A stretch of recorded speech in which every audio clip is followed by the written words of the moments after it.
हा लग्नाचा विषय आला ना, एक नवीनच ट्रेंड ऐकायला मिळायला लागलाय. म्हणजे मुलाकडे स्वतःचं घर पाहिजे, ते पण चांगलं आहे ना, मुंबई पुण्यासारख्या मेट्रो सिटीमध्ये. आणि गावाकडे पण घर पाहिजे, गावाकडे शेती पाहिजे, त्यानंतर गव्हर्नमेंट जॉब पाहिजे, आणि तो नसला तर चांगला पॅकेजचा जॉब तर पाहिजेच पाहिजे.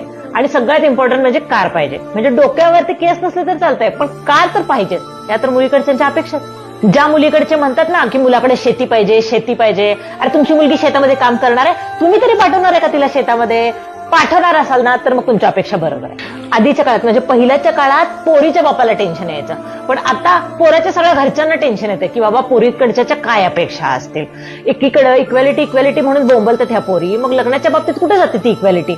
जेवढ्या तुमच्या अपेक्षा आहे तेवढी तुमची पोरगीची इक्वॅलिटी आहे का? तिच्याकडे आहे का हे सगळं? साधारणतः वयाच्या 27-28 जास्तीत जास्त 30 वयापर्यंत मुलाचं लग्न करायचं ठरतं. मग 30 वयापर्यंत एवढं सगळं करणं पॉसिबल आहे का? तुम्हीच सांगा. अरे त्या मुलाचा स्वभाव बघा, कर्तृत्व बघा, मन जुळतंय की नाही बघा, समजून घेतोय की नाही बघा ना. अरे होईल ना नंतर सगळं, करा ना मिळून दोघांनी. हा, लग्नाच्या वेळी अपेक्षा असतात ठीक आहे, पण त्याला पण काही लिमिट आहे ना. अरे घरच्यांना एक कळत नाही, पण त्या मुलीला तरी कळतं ना. सो कॉल्ड एज्युकेटेड मुलगी म्हणते ना स्वतःला, तुला पण माहितीये ना की या वयात एवढं सगळं करणं पॉसिबल नाहीये. तू तरी समजव त्यांना. पण पोरी पण त्यांना साथ देतात. या लग्नाच्या बाजारात पोरांचा लिलाव होत चाललाय. त्याचं पॅकेज जास्त, त्याचा नंबर पहिला.